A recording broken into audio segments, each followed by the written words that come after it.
Hello and welcome to SPMIS Academy. Today we'll analyze important newspaper articles of 30th June 2026.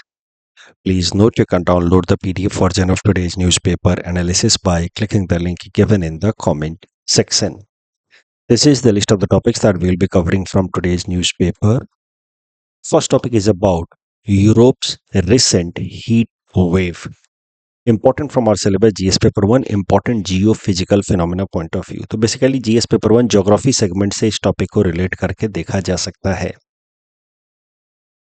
Current context समझते हैं तो late जून में यानी कि लगभग 20 जून के आसपास से यूरोप के कई हिस्सों में खासकर western and central European region में एक्सेप्शनली हाई हीट वेव देखने को मिल रहा है. Prolonged and intense heat wave देखने को मिल रहा है. Temperature also has move to almost record level to many places. ये जो डॉटेड कलर से आप देख रहे हैं, पिंक डॉटेड कलर से, इन सब जगहों पे रिकॉर्ड टूट चुका है और कई सारी जगहों पे लगभग रिकॉर्ड लेवल पे टेम्परेचर पहुंच चुका है. रिकॉर्ड टूटा नहीं है अभी तक का, लेकिन रिकॉर्ड लेवल पे पहुंच चुका है. कई सारे जगहों पे टेम्परेचर जो है वो यूरोप में 40 डिग्री सेल्सियस को ब्रीच कर चुका है. अब यूरोप के अंदर देखिए जनरली टेम्परेचर काफ़ी मॉडरेट रहता है, प्लीजेंट रहता है. इस कारण से वहाँ पे बहुत ज़्यादा कूलिंग की उन्होंने फैसिलिटीज़ क्रिएट नहीं की हैं. एयर कंडीशनिंग या इवन फ़ैन वो लोग इस्तेमाल नहीं करते हैं. हाँ, सर्दियों के लिए उन्होंने हीटिंग सिस्टम्स डेवलप किए हैं, लेकिन कूलिंग के उनके पास बहुत सारे वेन्यूज़ हैं नहीं. इस कारण से उनके लिए 40 डिग्री सेल्सियस या उससे ज़्यादा टेम्परेचर के साथ कोप अप कर पाना काफ़ी कठिन हो रहा है. अब देखिए यूरोप के अंदर ये जो इंटेंस हीट वेव देखने को मिल रहा है, prolonged and intense heat wave, इसके पीछे दो कारण हैं. एक है नेचुरल रीजन, वहाँ पे यूरोप में हीट डोम बना है, that is the natural factor. But साथ ही साथ एंथ्रोपोजेनिक फैक्टर मतलब human induced factor, climate change is also playing an important role. ये दोनों फैक्टर एक साथ कंबाइन होकर के इन्होंने हीट वेव को इंटेंस एंड प्रोलॉन्ग्ड बना दिया है. हीट डोम जो नेचुरल फिनोमेना है उसके बारे में पहले समझते हैं, and then we will also see कि how climate change has induced it. See heat dome किसी भी एरिया के ऊपर, जोग्राफिकल रीजन के ऊपर प्रेशर कुकर जैसा सिचुएशन कभी कभार बन जाता है. हॉट एयर वहां पे ट्रैप हो जाती है. ऐसे सिचुएशन को कहा जाता है हीट डोम बनना. और जब हीट डोम बनता है किसी भी एरिया में तो फिर वहाँ पे इन जनरल टेम्परेचर थोड़ा हाई हो जाता है और माना जाता है कि वहाँ पे हीट वेव की शुरुआत हो गई है. तो प्रेशर कुकर जैसा सिचुएशन बनना, किसी भी जगह पे टेम्परेचर वार्म एयर का, हॉट एयर का वहाँ पे कलेक्ट होना, इसको कहा जाता है हीट डोम बनना. अब हीट डोम बनता क्यों है, उसके पीछे का कारण समझते हैं. How a heat dome is created. देखिए आपको तो पता है कि सन के कारण हमारी अर्थ सरफेस हीटेड होती है. सन से आने वाली रेडिएशंस हमारे अर्थ सरफेस को हीट करती हैं. फिर अर्थ के ऊपर जो हवा है जो इसके कांटेक्ट में है, वो हवा हीटेड होती है. वो एयर पैकेट जब हीट होता है तो थोड़ा एक्सपैंड होता है. एक्सपैंड होने के साथ साथ उसकी मॉइस्चर होल्डिंग कैपेसिटी भी बढ़ जाती है. किसी भी एयर पैकेट का अगर टेम्परेचर ज़्यादा है तो उसके अंदर मॉइस्चर कंटेंट भी ज़्यादा होगा. टेम्परेचर अगर कम है तो मॉइस्चर कंटेंट कम होगा. इसीलिए ठंडी हवाएं सूखी होती हैं, उनमें बहुत ज़्यादा मॉइस्चर नहीं होता. सर्दी के दिनों में इसी कारण से हमें ड्राइनेस महसूस होता है और गर्मी के दिनों में चिपचिपापन महसूस होता है, क्योंकि हवाओं में भी काफ़ी मॉइस्चर होता है. तो इस कारण से हमारे स्किन से जो स्वेट हैं वो इवापोरेट नहीं होते. तो पॉइंट ये है कि सन से आने वाली जो रेडिएशंस हैं उनके कारण अर्थ सरफेस हीटेड होता है और अर्थ के जस्ट ऊपर जो एयर पैकेट है वो एक्सपैंड होगा, साथ ही साथ मॉइस्चर लेडन होगा. और फिर वो चूंकि एक्सपैंड हो गया है तो उसकी डेंसिटी थोड़ी सी रिड्यूस हो जाती है आसपास की हवाओं के मुकाबले, क्योंकि किसी एक पर्टिकुलर जगह पे इंटेंस हीटिंग हो रही है, क्योंकि आसमान में कहीं पे बादल हैं कहीं पे नहीं है, तो किसी एक लोकलाइज जगह पे हीटिंग हुई. इस कारण से उस जगह का टेम्परेचर बढ़ा, उसके ऊपर का एयर पैकेट एक्सपैंड हुआ, मॉइस्चर भी होल्ड कर रहा है, साथ ही साथ एक्सपैंड होने के कारण उसकी डेंसिटी रिलेटिवली आसपास की हवाओं के मुकाबले कम है, एयर पैकेट्स के मुकाबले कम है. तो ये एयर पैकेट राइज करने लगता है. जब ये राइज करता है तो फिर जैसे जैसे हम अर्थ सरफेस से दूर जाते हैं टेम्परेचर कम होता है, क्योंकि हमारे एटमॉस्फेयर में जो हीटिंग होती है वो डायरेक्टली सन रेडिएशंस के कारण नहीं होती। सन रेडिएशंस की इंटेंसिटी तो इतनी हाई होती है कि उसको सीधा सीधा हमारा एटमॉस्फेयर कैच नहीं कर पाता। तो हीटिंग जो हमारे एटमॉस्फेयर की होती है वो सन के डायरेक्ट रेडिएशंस के कारण नहीं होती है, वो हीटिंग होती है because of the earth surface. तो earth surface is the main reason behind heating of our atmospheric air. That is the reason why जैसे जैसे हम ऊपर जाते हैं वैसे वैसे टेम्परेचर कम होने लगता है। And that is the reason why गर्मी के दिनों में हम लोग हिल स्टेशंस पे घूमने जाते हैं, क्योंकि ऊपर जब हम जाते हैं तो फिर एटमॉस्फेरिक एयर का टेम्परेचर कम होता है। रीजन बीइंग हीटिंग का जो सोर्स है वो अर्थ सरफेस है, तो अर्थ से जितना दूर जाओगे उतना ठंडा लगेगा, टेम्परेचर कम महसूस होगा। तो पॉइंट ये है कि जो एयर पैकेट है उसने मॉइस्चर भी होल्ड किया, एक्सपैंड भी हुआ, तो उसकी डेंसिटी भी कम हुई, वो राइज करने लगा। जब ऊपर जाता है तो फिर आसपास की हवाओं का टेम्परेचर कम है, तो इस एयर पैकेट का भी टेम्परेचर कम होता है। जब टेम्परेचर कम होता है तो उसके अंदर का जो मॉइस्चर है वो धीरे धीरे वेपर से वो लिक्विड में कन्वर्ट होना शुरू हो जाता है, ड्यू में कन्वर्ट होना शुरू हो जाता है, और जो डस्ट पार्टिकल्स हैं उनके ऊपर सेटल होने लगता है वो ड्यू, जिस कारण से क्लाउड्स बनते हैं। और ये जब क्लाउड्स बहुत हेवी हो जाते हैं तो रेनफॉल होती है, और रेनफॉल के कारण फिर वो यहाँ पे जो इंटेंस लोकलाइज हीटिंग हो रही थी वहाँ का टेम्परेचर फिर थोड़ा सा कम हो जाता है। तो ये एक नेचुरल फिनोमिना है। किसी भी जगह पे इंटेंस हीटिंग होगी तो फिर वहाँ पे कन्वेक्शनल विंड यानी कि राइजिंग विंड्स शुरू होंगे। एयर पैकेट जो लगातार ऊपर मूव करते हैं उनके कारण जो विंड पैटर्न बनता है उसको कहा जाता है कन्वेक्शनल विंड। ये सब तो आप बेसिक ज्योग्राफी के कॉन्सेप्ट्स हैं, मैं बस यहाँ रिवाइज करा रहा हूँ।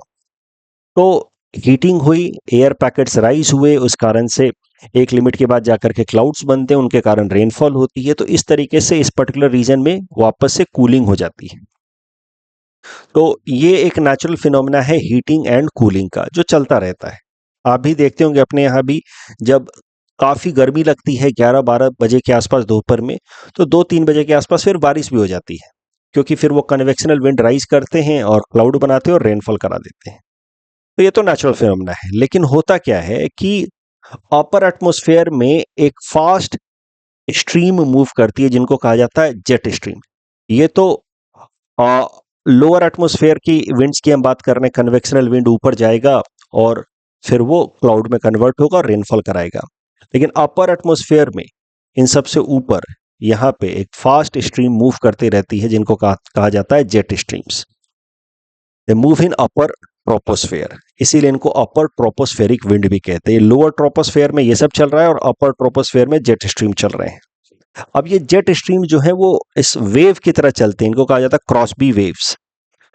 ये ऊपर नीचे ऐसे होते रहते हैं। इन वेव्स फॉर्मेशन के कारण कभी ये हाई प्रेशर बनाते हैं, कभी लो प्रेशर बनाते हैं इन द अपर एटमॉस्फेयर।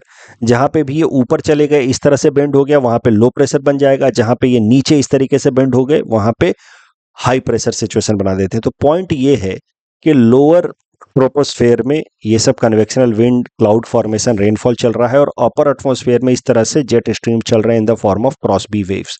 और जब जेट स्ट्रीम्स का ये ट्रफ वाला पार्ट बनता है इस तरीके का, ये तो क्रेस्ट में जहां पे भी क्रेस्ट बनेगा वहां पे समझ जाइए लो प्रेशर, और जहां पे भी ट्रफ बनेगा वहां समझ जाइए हाई प्रेशर। तो जहां पे भी वो ट्रफ वाला पार्ट बनता है हाई प्रेशर, वो क्या काम करता है, राइज होने वाले कन्वेक्शनल विंड को वापस से अर्थ के तरफ थ्रस्ट दे देता है, धक्का दे देता है। जैसे प्रेशर कुकर में काम होता है। प्रेशर कुकर में क्या है कि गर्म हवा है, लेकिन जैसे वो ऊपर के फ्लोर पे जाकर के प्रेशर कुकर के टकराती हैं, वो ऊपर का फ्लोर उसको धक्का मार करके वापस नीचे भेज देता है। A part of the warm air is able to escape through the pressure valve of pressure cooker. Otherwise, most of the air, warm air is collected within the pressure cooker itself, compressed within the pressure cooker itself. ऐसा ही मामला यहाँ हो जाता है।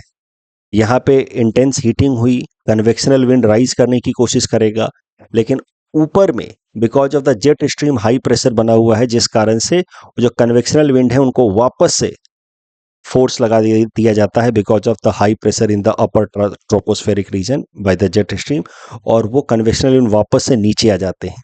तो ये जो convectional winds हैं वो ऊपर जाकर के क्लाउड्स बनाएं और रेनफॉल कराएं, उसके पहले ही उनको high pressure areas because of the jet stream से धक्का मार करके नीचे भेज दिया जाता है, जिस कारण से रेनफॉल नहीं होती और नीचे के एरिया में वार्म एयर ट्रैप हो जाता है and that leads to intense heating. और इसी फिनोमेना को कहा जाता है हीट डोम बनना। हीट डोम जब बन जाता है तो बारिश भी नहीं हो पाती, इंटेंस हीटिंग हो जाती है। नॉर्मल टेम्परेचर जो है, वो जो आसपास का जो टेम्परेचर है वो रेगुलर टेम्परेचर के मुकाबले 4-5 डिग्री सेल्सियस ज़्यादा हो सकता है। So that is the phenomena of heat dome. Convectional winds are not able to rise, they are further sent down, and that is why warm air get trapped and it creates a kind of pressure cooker like situation जिसको कहा जाता है natural heat dome. अब heat dome तो देखिए natural phenomena है और ये पहले भी बनता आ रहा है यूरोप के ऊपर, ये कोई नई बात नहीं है।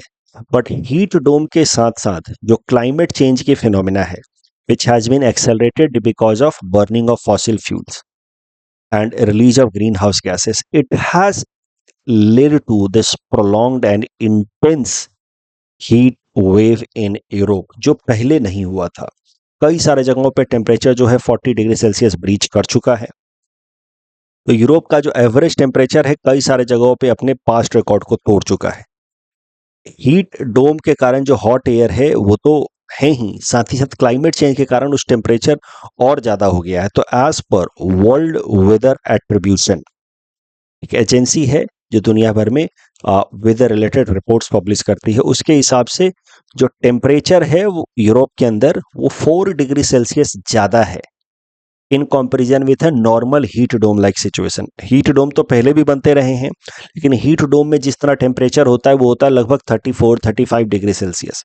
इस बार because of global warming has been compounding has been playing a compounding role, इस कारण से जो टेम्परेचर है वो 4 डिग्री सेल्सियस के आसपास ज़्यादा है। और 4 डिग्री सेल्सियस टेम्परेचर बढ़ना, इस कारण से जो हीट वेव का इम्पैक्ट है वो 10 गुना ज़्यादा इंटेंस महसूस हो रहा है। टेम्परेचर सिर्फ 4 डिग्री सेल्सियस ही पहले के मुकाबले बढ़ा है, लेकिन 10 गुना ज़्यादा हीट वेव की इंटेंसिटी महसूस हो रही है यूरोप के लोगों को। इस टॉपिक के बेसिस पे प्रीलिम्स प्रैक्टिस क्वेश्चन है, please attempt this question and submit the answer in the comment section. ऐसा सवाल आपसे मेंस में पूछा जा सकता है पेपर 1 ज्योग्राफी में कि recent heat waves across western and central Europe highlights interaction between natural atmospheric pressure and anthropogenic climate change. तो उसमें आपको एक्सप्लेन करना है, तमाम चीज़ें बतानी है। हीट वेव क्या है वो बता दीजिए, रिसेंट जो हीट वेव यूरोप में देखने को मिल रहा है उसमें नेचुरल फिनोमेना तो है ही, क्लाइमेट चेंज फैक्टर भी है, डायग्राम भी बनाइए, हीट डोम को समझाइए। साथ ही साथ हीट डोम समझाने से पहले थोड़ा सा कन्वेक्शनल विंड और ये सब समझाइए, जेट स्ट्रीम समझा सकते हैं, हीट डोम आप बना सकते हैं जो कि 15 मार्क्स का है, तो ये सब 3 अलग अलग डायग्राम बनाइए।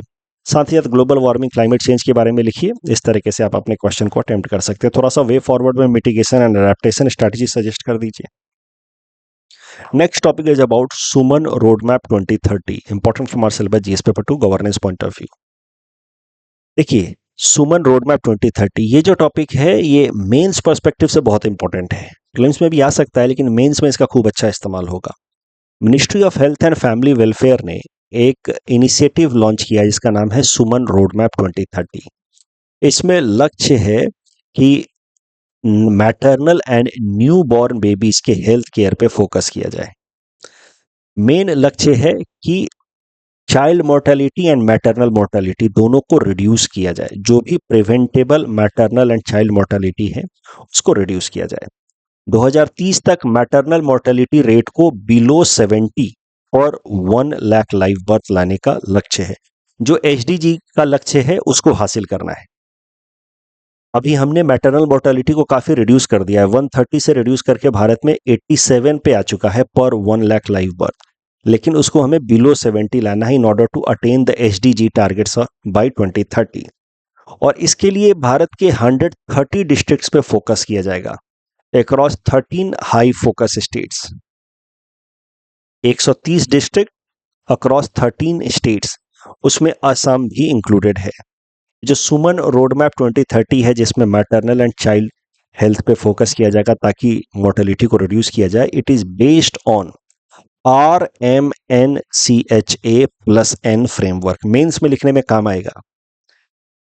Reproductive, maternal, newborn, child adolescent health and nutrition, ये तमाम एरियाज पे फोकस करना है।